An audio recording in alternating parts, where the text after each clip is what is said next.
감사가 넘쳐요. 기쁨이 넘쳐요. 넘쳐요 넘쳐. 넘쳐요 넘쳐. 넘쳐요 넘쳐.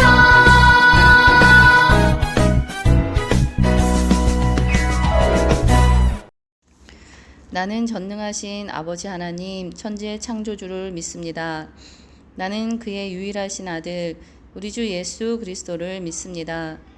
그는 성령으로 잉태되어 동정녀 마리아에게서 나시고 본디오 빌라도에게 고난을 받아 십자가에 못 박혀 죽으시고 장사된 지 사흘 만에 죽은 자 가운데서 다시 살아나셨으며 하늘에 오르시어 전능하신 아버지 하나님 우편에 앉아 계시다가 거기로부터 살아있는 자와 죽은 자를 심판하러 오십니다. 나는 성령을 믿으며 거룩한 공교회와 성도의 교제와 죄를 용서받는 것과 몸의 부활과 영생을 믿습니다. 아멘. 안녕하세요. 우리 부활되는 마동부 친구들 잘 지내고 있죠? 전사님 지금 혀가 빵꾸가 나가지고 너무 아파요. 그래서 말을 좀 어색하게 하더라도 좀 이해를 해 주십시오. 전사님 오늘은 지난주 이어서 제자를 부르신 예수님 두 번째 이야기를 들려드리려고 합니다. 그럼 먼저 우리 12제자를 한번 다시 복습을 해볼게요. 우리 친구들 전사님이 여기다 이렇게 12제자 이름을 붙일 텐데 우리 친구들도 잘 눈으로 보면서 따라오시기 바랍니다. 우리 예수님의 수제자예요. 베드로, 그리고 우리 베드로의 형제라 누구죠? 네, 안드레. 지난주 5제자를 우리 봤죠. 그리고 요한, 그리고 야고보, 그리고 빌립의 친구 나다니엘, 그리고 마태, 유다, 시몬, 다데오, 도마, 야고보가 둘이네요. 네, 동명이인입니다. 우리 12명의 제자입니다. 오늘은 그럼 전사님이 어떤 한 제자의 이야기를 들려드리려고 해요. 누굴까요? 전사님이 힌트를 드리겠습니다. 나는 세리입니다. 세금을 걷는 세리입니다. 당시 이스라엘은 로마의 속국이었죠. 그래서 로마에 세금을 내야 됐습니다. 로마가 세금을 걷었지만 어느 지역에서 얼마만큼을 거두십시오라고 정해놨어요. 그러면 우리 9월동에는 500만 원의 세금을 걷어서 로마에 바치면 됩니다. 그런데 문제는 이 세리들이 500만 원을 걷는 것이 아니라 1000만 원을 걷는 거예요. 그래서 그 500만 원은 로마에다 갖다 바치고 나머지는 자신을 위해서 착복을 하는 거지. 그러니 이스라엘 사람들이 세리를 좋아했을까요? 싫어했을까요? 네, 싫어했습니다. 그래서 이 세리를 아주 죄인 취급했어요. 아주 매국노라고 생각을 했습니다. 아주 미워했습니다. 바로 오늘의 주인공은 세리입니다. 누굴까요?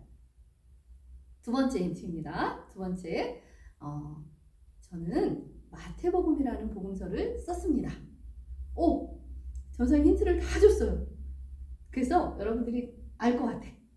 누구죠? 네, 바로 마태입니다. 마태. 오늘 마태는 무슨 일을 한다 그랬죠? 네, 세리라고 했습니다. 세리. 근데 성경에 보니까 이 세리가 바로 레위 지파라고 했습니다. 여러분, 레위 지파는 어떤 일을 해야 되죠? 네, 바로 성전에서 일을 해야 됩니다. 레위 지파는 막상 레위 지파인 마태도 성전에서 일할 수 있는 여건이 되지 않았었나 봐요. 그래서 이 세리라는 직업을 갖게 되었습니다. 하지만 이 마태는 늘 마음에 어떤 생각이 들었을까요? 네, 돈은 많이 벌 수 있었지만 사람들에게 늘 죄인이라는 이렇게 손가락질을 당해야 했습니다. 그리고 세리 마음 안에도 내가 레위 지파인데, 내가 성전에서 일해야 되는 사람인데 라는 생각을 하지 않았을까요? 네, 이날도 이 세리 마태는 세금을 걷기 위해서 이렇게 세관에 앉아 있습니다. 그런데 이때 예수님이 이곳을 지나가시는 거예요. 그리고 마태 세리를 보셨습니다.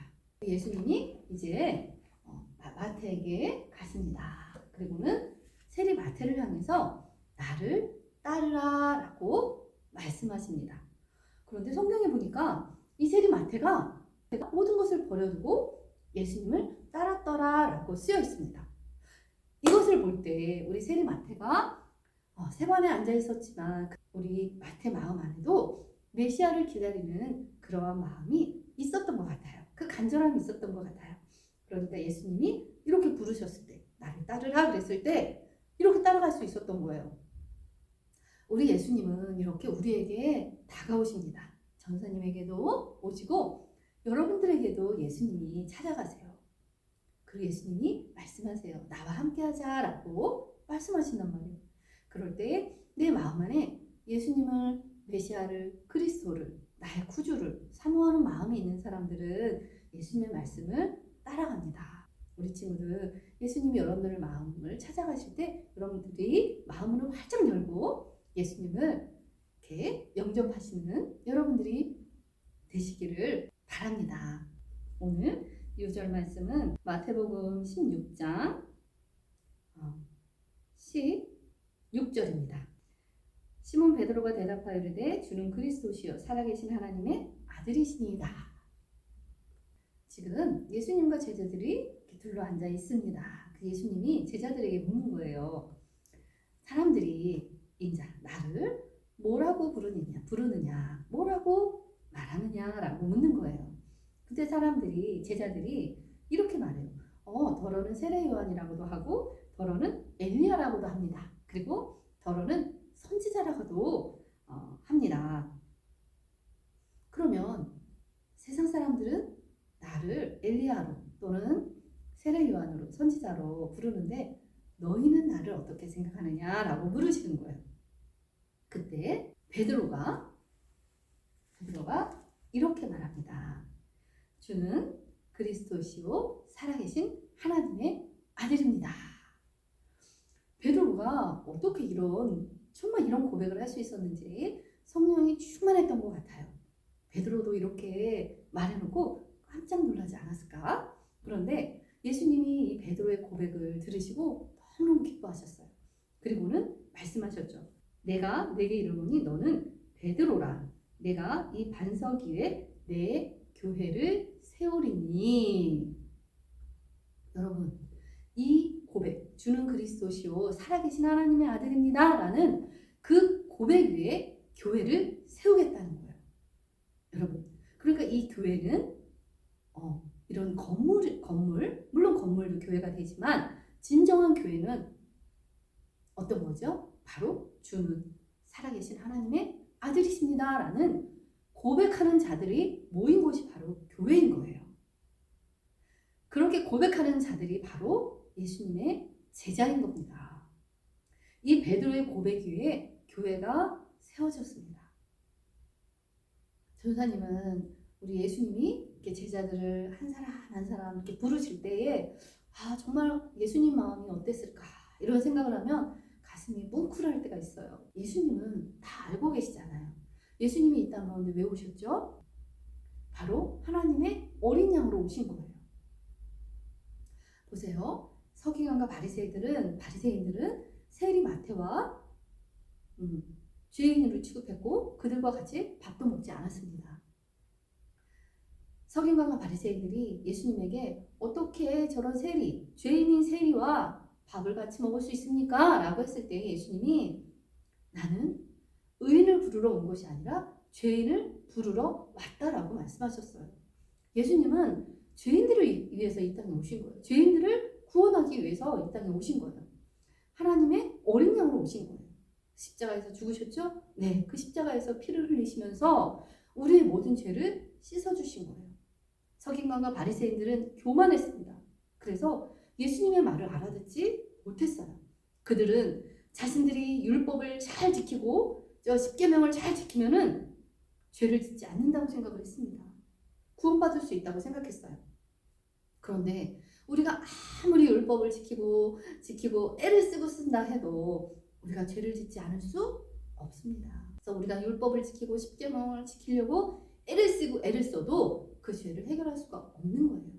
물론 우리가 율법을 잘 지켜야죠. 십계명도 잘 지켜야 합니다. 우리가 하나님 말씀대로 살려고 애를 써야 합니다. 하지만 그 율법으로 우리가 구원을 받을 수 없다라는 거예요. 우리의 죄가 씻김 받을 수 없다라는 거예요.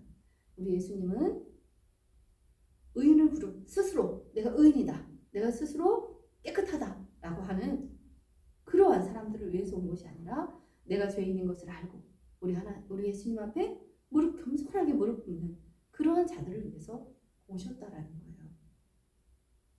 여러분, 예수님이 12제자를 부르신 이유는 바로 이 땅 가운데에 교회를 세우시기 위함인 거예요. 보세요. 예수님이 십자가에서 죽으셨습니다. 부활하고 승천하셨죠. 하지만 이 12제자가 없었다면 이 땅 가운데 교회가 세워졌을까요? 십자가에서 예수님이 달려 돌아가실 때 그들은 정말 벌거벗고 도망치기도 하고 예수님을 부인하기도 했습니다. 하지만 그들이 성령 받고 나서는 그들이 목숨을 아깝게 여기지 않았습니다.